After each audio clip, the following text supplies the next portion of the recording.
नमस्कार, आपका बात 25 में स्वागत है।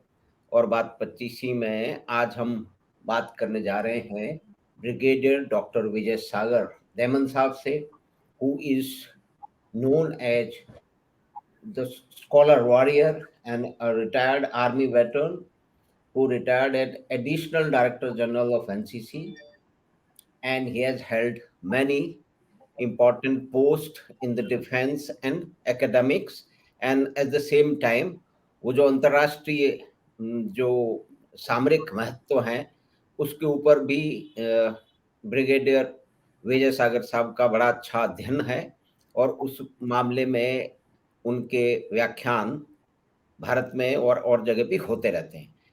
तो लेट्स वेलकम हिम। वेलकम जय हिंद सर, वेलकम टू बात 25। Thank you very much for calling me to your show. Long time sir, and you are looking a dashing warrior right now sir, as you always look like. Thank you so much sir, thank you so much.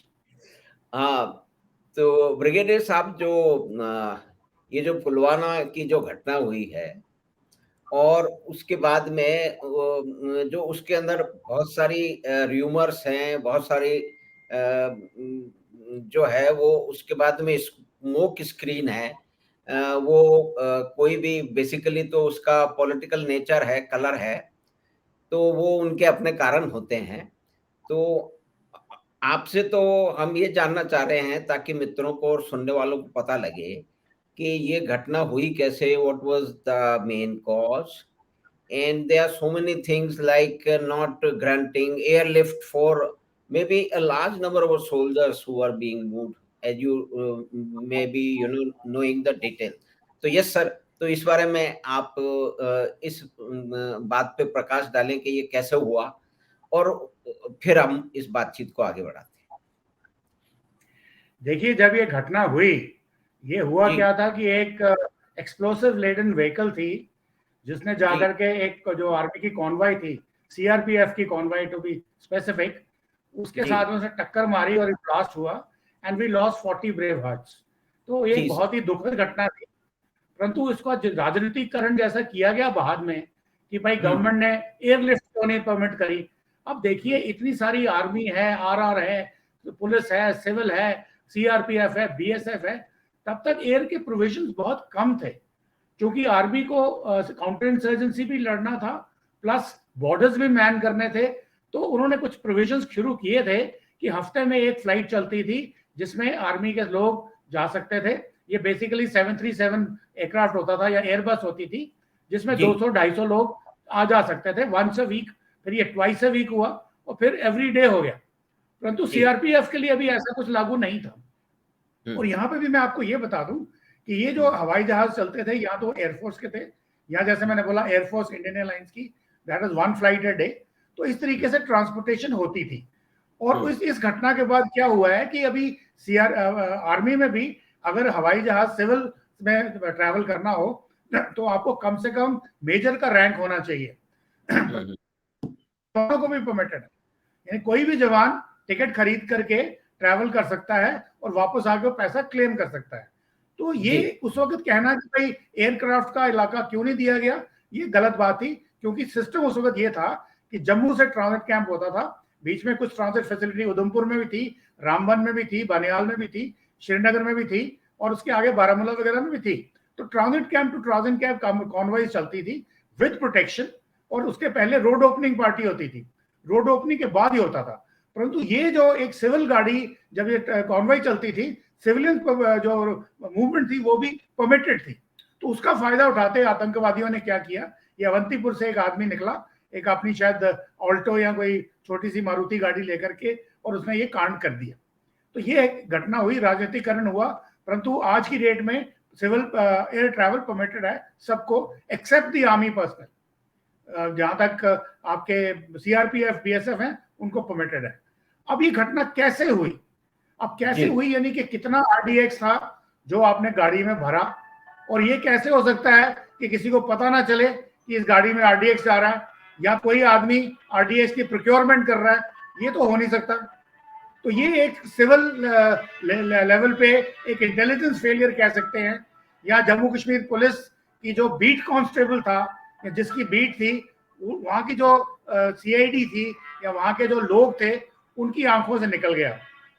अब कहा यह जा रहा है कि ये जो material चाहिए एक बम बनाने के लिए, ये ऑनलाइन इंटरनेट पे भी मंगाया जा सकता है, छोटी छोटी इंस्टॉलमेंट्स में भी मंगाया जा सकता है। परंतु कहने का मतलब ये है कि अगर मंगाया जा सकता है, या पाकिस्तान से किसी ने आके दिया, तो ये एक क्रिमिनल इन्वेस्टिगेशन डिपार्टमेंट या जो भी अदर J&K स्टेट की इंटेलिजेंस एजेंसीज थी, उनका फेलियर था, और उसकी वजह से ये घटना हुई जिसमें हमारे 40 जवान शहीद हुए। And it was a major setback to our country, जो हमने बड़ी बहादुरी से उसका सामना किया, एंड वी रिटेलिएटेड। जी सर। तो ये जो सिचुएशन जो उस समय हुई कि भाई आर्मी के कॉन्वॉय भी जा रहा है और सिविलियन भी गाड़ी जा रही है, वो रोड तो एक ही है, तो सिविलियन ट्रैफिक को इतने लंबा जो कॉन्वॉय जा रहा है सीआरपीएफ का, उसके लिए बंद तो नहीं किया जा सकता, उससे दूसरी तरह की सिविलियन को समस्याएं होंगी। तो उसका लाभ लेते हुए जो ये आतंकवादी हैं और जो इस तरह के एलिमेंट है, वो तो इस तरह की चीजें करते ही रहते हैं। बिल्कुल सही कहा आपने, क्योंकि अभी ऑफ कोर्स अभी इस घटना के बाद उन्होंने बोला जब आर्मी की मूवमेंट है उस पर्टिकुलर एरिया में, उतने समय के लिए सिविलियन ट्रैफिक को रोक दीजिए। ये हुआ बाद में, परंतु तब तक ये सिविलियंस का जो लिबर्टी थी, जो उनके अगेंस्ट आर्मी या सीआरपीएफ के जो मेजर्स थे, वो इतने स्ट्रिक्ट नहीं थे, और उसकी वजह से उन्होंने फायदा उठा लिया। परंतु अभी क्या है कि अभी जब वो कॉन्वॉय चलती है, तो सिविलियन ट्रैफिक को रोक लिया जाता है। तो तभी हम कहते हैं कि जब आर्मी या आरआर या सीआरपीएफ या बीएसएफ या जम्मू कश्मीर पुलिस जब ये लड़ती है, it fights the terrorist with one hand tied behind. हम चलते हैं कॉन्स्टिट्यूशन इंडिया में, सबकी लिबर्टीज का ध्यान रखते हैं, परंतु वो ध्यान रखने में ऐसा हो जाता है कि कभी कभी गेहूं के साथ घुन भी पिसता है, कोई कोलैटरल डैमेज हो जाती है, because you can not give 100% free, क्योंकि मिलिटेंट जो है वो अटैकर है, इनिशिएटिव उसके पास है, वो कुछ भी करेगा, प्लान करेगा, तो वो सक्सेस अगर 100% नहीं, 10%, 20%, 30% सक्सेस 100% होगी। तो you can not shop that. But हमारे ऊपर जो रिस्ट्रिक्शन थी वो बहुत ज्यादा थी, तो अभी इसका हल निकाल लिया गया है, they are allowed to move by air. उसके अलावा जो पहले अभी मेरे ख्याल में वो सिविलियंस वाला भी रिलैक्स कर दिया गया है, रोड ओपनिंग की जो पार्टी जाती है उनके एसओपी चेंज कर दी है, प्लस जो स्कॉट साथ चलता है उनके लिए एसओपी बदल दी है, तो सिविलियंस को फिर भी थोड़ा रिलीफ दे दिया गया। जी जी।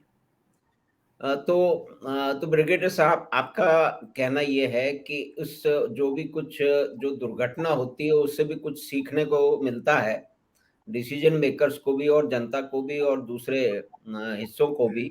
तो उस दुर्घटना से सीख करके जितना भी कुछ सुधारा जा सकता है परिस्थिति में, ऑपरेटिंग प्रोसीजर में, वो कर लिया गया है। लेकिन फिर भी ये तो एक वास्तविकता है कि आतंकवाद जो है वो दुनिया भर में उसकी अलग एक चाल है। अब ये तो एक घटना हो गई, लेकिन हम उन घटनाओं के बारे में नहीं जानते हैं जो बच गई, जो हो नहीं सकी, चाहे इंटेलिजेंस एजेंसी या आर्मी और उनके कोलैबोरेटिव एफर्ट से। तो ऐसा भी आपको ध्यान होगा कि बहुत सारी जो कि पब्लिक डोमेन में आती नहीं है, तो उस पे आप क्या कहना चाहेंगे सर? देखिए, कुछ चीजें पब्लिक डोमेन में आनी भी नहीं चाहिए, क्योंकि अगर आपको याद हो कारगिल के दौरान जब हमने टेलीविजन क्रू को जाने दिया, तो वो एक्चुअली पाकिस्तानियों की मदद कर रहे थे। हम लोग जो कुछ हम कर रहे थे वो तो लाइव टेलीविजन पे दिखा रहे थे पूरी दुनिया को, तो उससे पाकिस्तानी उसका फायदा उठा रहे थे, फिर इसको बंद किया गया। उसी तरह से बहुत सारी चीजें होती हैं जो पब्लिक डोमेन में नहीं आनी चाहिए from security point of view. तो अभी इसके बाद जो ये घटना हुई उसके बाद जितने भी मेजर्स लेने थे, एसओपीज अमेंड करनी थी, वो हुई।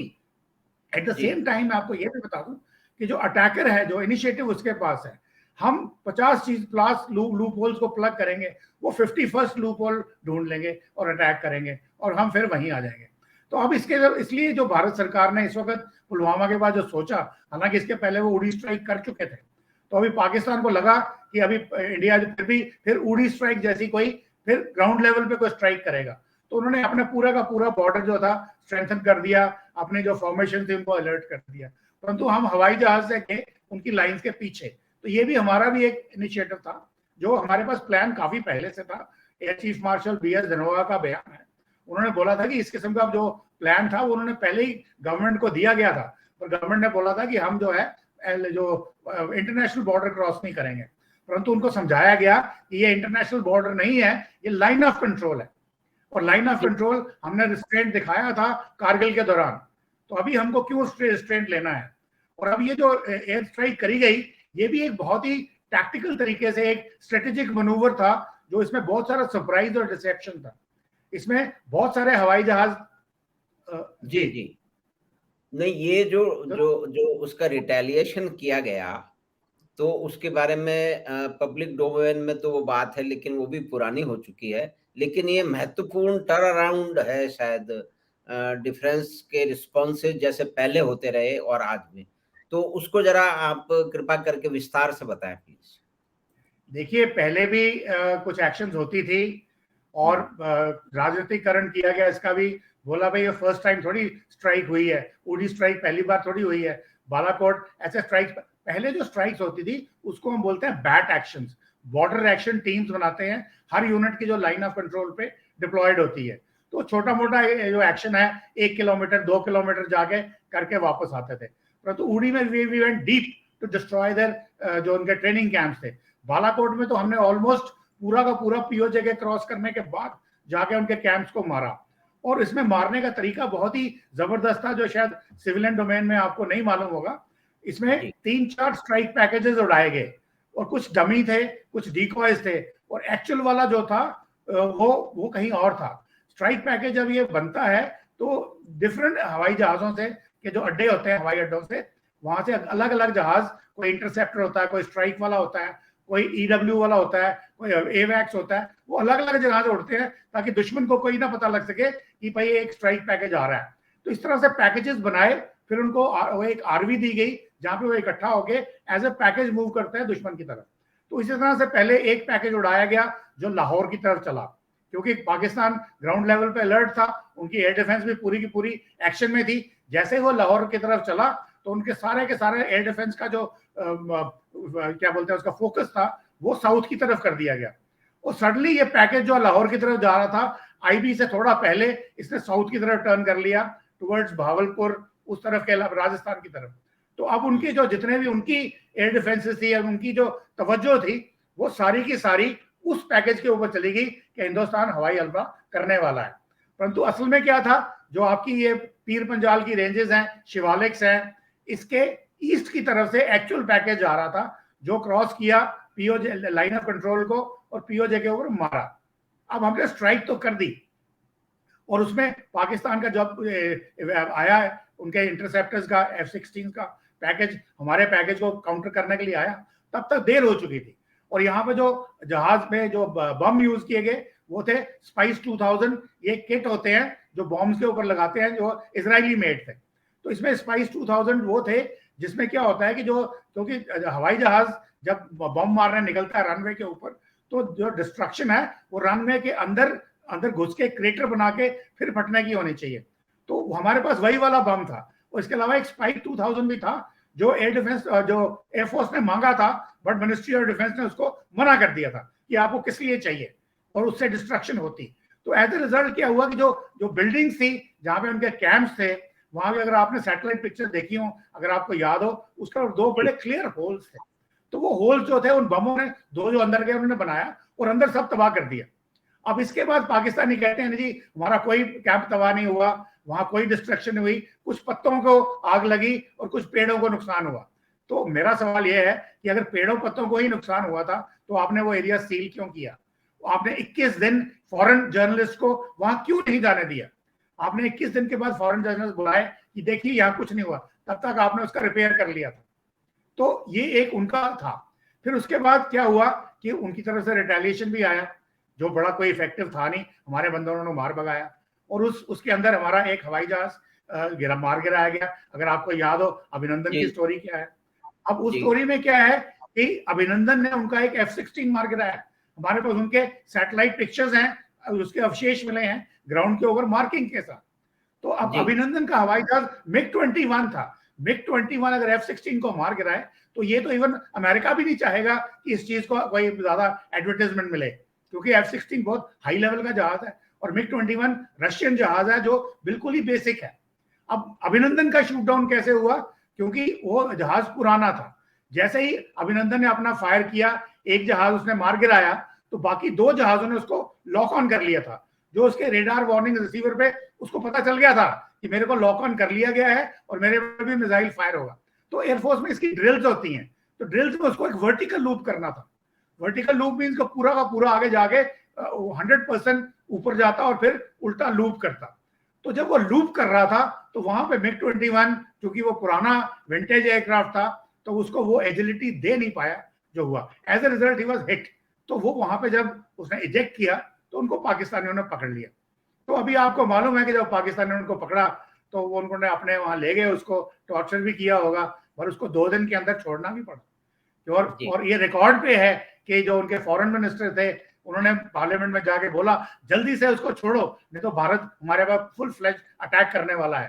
तो that was a threat perception, जो पाकिस्तानियों को हमने थ्रेट में डराया, and that is how he was given back immediately safe and sound. तो इसमें जो ब्रिगेडियर साहब आपने एक महत्वपूर्ण जानकारी बताई कि जो हार्डवेयर था, जो कि स्पेशल जो कि बॉम्ब थे, जो कि बिल्कुल टारगेटेड थे, बिकॉज ऑफ उनका ट्रेसिंग वगैरह होगा, तो they can identify and hit that particular area. तो ये पहले नहीं थे, मतलब ये अगर इसकी सफलता, हाँ, देखिए ऐसा है कि हमारे पास बॉम्ब थे, उन्होंने काम किया, बट ऐसा हुआ कि जो आउटर स्ट्रक्चर था उसको डैमेज नहीं हुआ। अंदर से वो बॉम्ब इतनी ज्यादा, उसका मतलब था कि एक्सप्लोजन नहीं होना था। उन्होंने इतनी ज्यादा हीट क्रिएट करनी थी, lakhs of degrees of centigrade of temperature, as a result everything burns inside, it doesn't explode. पर एक्सप्लोजन वाले भी हमने मांगे थे, वो मिनिस्ट्री ऑफ डिफेंस के किसी बाबू ने उनको रिजेक्ट कर दिया कि आपको क्यों चाहिए ये। तो ये एक बहुत एक ट्रेवर्सिटी है इंडिया के साथ कि एक chief of arm force, army, navy, air force कोई रिकमेंडेशन करता है, उसको एक अंडर सेक्रेटरी लेवल का आदमी उसको रिजेक्ट कर देता है। ठीक है, तो ये दिस इज व्हाट हैपेंड। अगर वो दूसरा वाला स्पाइक 2000 किट होता तो 100% डिस्ट्रक्शन लोगों की नजर में आती और कोई तरीका नहीं था पाकिस्तान उसको छुपा पाता। जी, we did और we sent the message जो पाकिस्तानी के पास पहुंच गया, नाइस एंड प्रॉपर। नहीं, इसमें ये भी हुआ, जैसा कि कुछ पढ़ने में आया है, जैसे आप लोग जैसे लोग हैं जो इन विषयों को गंभीरता से जानते हैं, कि जो भारत की जो strategic preparedness and response style है, उसमें भी परिवर्तन हो गया है कि भाई अब पहले जो न्यूक्लियर ब्लैकमेल के कारण भारत जो एक कोई अटैक नहीं करता था, कोई रिस्पांस नहीं करता था, तो उसमें भी एक अमूलचूल, I mean there is been a fundamental change in the perception how the India will respond is there in the international defence community. तो थोड़ा उसके बारे में बताएं। देखिए ऐसा है कि अब मैं यहाँ पे कोई राजनीतिकरण नहीं करना चाहता, कोई गवर्नमेंट्स की बात नहीं करूंगा, पार्टीज की बात जी करूंगा। मैं ये बताऊंगा कि इंडिया की जो फिलॉसफी थी वो थी कि भाई नो फर्स्ट यूज, हम शांति प्रिय देश हैं। तो पाकिस्तान उसका पूरा फायदा उठाता था, भाई तुम तो करोगे नहीं पर हम मारेंगे तुमको। तो अगर आपको याद हो जब 2002 में जब पार्लियामेंट अटैक हुआ, तो उस वक्त एक दिन जब हमारी पूरी की पूरी फोर्सेस थी वो डिप्लॉय कर दी बॉर्डर्स पे कि पाकिस्तान को हमने छोड़ना नहीं है। वो तो अमेरिका ने हमको रोका कि आप अटैक नहीं करेंगे। तो उस वक्त अमेरिका को पता चल गया कि पाकिस्तान तैयार है इंडिया के ऊपर न्यूक्लियर अटैक करने के लिए। तो प्रधानमंत्री अटल बिहारी वाजपेयी जी थे, उनको रात को सोने के पहले बताया गया कि अटल जी आप कुछ करिए, Pakistan is ready to attack you. तो अटल जी ने बड़े आराम से बोला देखिए पाकिस्तान को जो करना करने दीजिए, हमें कोई प्रॉब्लम नहीं है। उनको ये बता दीजिएगा कि अगर उन्होंने न्यूक्लियर अटैक कल आज रात को किया तो कल सुबह पाकिस्तान नक्शे से, दुनिया के नक्शे से मिट जाएगा और मैं सोने जा रहा हूं, मुझे तंग मत करिए। मतलब कि अगर एक वो अटैक करेंगे हमारी तरफ से कम जबरदस्त रिटेलिएशन होगी। वो no first use is gone. ठीक है। एंड सेकेंडली अगर आपने देखा होगा लास्ट ईयर भी एक एयरफोर्स स्टेशन के अंदर वेस्टर्न बॉर्डर के ऊपर एक दासी इंस्पेक्शन चल रही थी, तो कहते हैं कि एक मिसाइल गलती से फायर हो गई, ऑफ कोर्स उसके ऊपर वॉरहेड नहीं था और वो पाकिस्तान में जाके गिरी। तो उसमें कहा गया कि ये एक्सीडेंटल फायर था, गलती हो गई, court of inquiry order. But देखिए माधव जी, मैं आपको ये बता दूं, जब दासी इंस्पेक्शन एक एयरफोर्स स्टेशन के लिए बहुत बड़ी बात है, यानी कि वो एयरफोर्स के जो कमांडर्स होते हैं उनके लिए अगला प्रमोशन मेक एंड ब्रेक है। वैसे अगर नॉर्मल टाइम पे मुझे बोलते एक्सीडेंट हुआ है तो मैं शायद मान भी लेता, दासी इंस्पेक्शन के टाइम पे कोई मैल फंक्शन नहीं हो सकता, 100% नहीं हो सकता, मैं 0.001% नहीं देता। तो ये एक तरीका था पाकिस्तान की रिएक्शन चेक करने का कि are they capable of intercepting any flying object from your side, और अगर उन्होंने देखा है गिर गया है तो उसके बाद उनका रिस्पॉन्स क्या है, पॉलिटिकल रिस्पॉन्स क्या है, डिप्लोमेटिक रिस्पॉन्स क्या है, मिलिट्री रिस्पॉन्स क्या है, और सिविल डिफेंस रिस्पॉन्स क्या है। तो वो सारी चीजें हमने देख ली। तो उसके बाद अब मोदी गवर्नमेंट है, आपको मालूम है मोदी जी हर किसी का हाथ पकड़ते हैं। उन्होंने बोला भाई blood and terrorism, talks and terrorism can't go together, you can talk about at terrorism but साथ टेररिज्म को हम परमिट नहीं करेंगे। तो उसकी वजह से ही हमारे को काफी फायदा हुआ है इसके बारे में। So there has been a complete tactical shift in how India will respond to such misadventures. And same thing we are doing with China as well. Same thing we are doing with China as well. जी जी जी जी। तो brigadier साहब, आपका बहुत बहुत धन्यवाद कि आप बात 25 पे पधारे और आपने अपनी जो आपका सामरिक क्षेत्र में जो महत्वपूर्ण कार्य किए हैं और उसमें रिसर्च भी आपने की है विभिन्न क्षेत्रों की, तो उसी संबंधित विषयों पे आपसे फिर निवेदन करेंगे कि उनको भी आप हमें समझाने की कोशिश करें ताकि दर्शकों को और अन्य सभी को उन चीज़ों की जानकारी मिले कि डिफेंस के क्षेत्र में क्या हो रहा है और सामरिक जो विशेषज्ञ आप जैसे वो इसके बारे में क्या सोचते हैं। तो ब्रिगेडियर साहब, आपके साथ बात फिर दोबारा हम निवेदन करेंगे किसी और विषय की डिफेंस से रिलेटेड चर्चा करने के लिए। तो धन्यवाद, नमस्कार। धन्यवाद, बहुत बहुत धन्यवाद। जय हिंद, जय भारत। जय हिंद, जय हिंद, जय भारत सर। जय हिंद, जय हिंद। तो धन्यवाद ये कार्यक्रम देखने के लिए, बातचीत ब्रिगेडियर डॉक्टर विजय सागर साहब के साथ में, जिन्होंने बताया कि पुलवामा की घटना जो हुई है उसकी पृष्ठभूमि क्या थी, किन परिस्थितियों में हुई थी, और फिर भारत ने जो उसका उत्तर दिया, उसने जो दुनिया भर के जो सामरिक जो विशेषज्ञ हैं उन्होंने भारत को एक दूसरी नज़र से देखना शुरू किया है।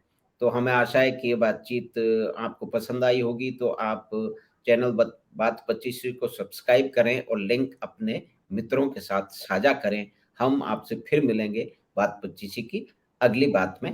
धन्यवाद, नमस्कार।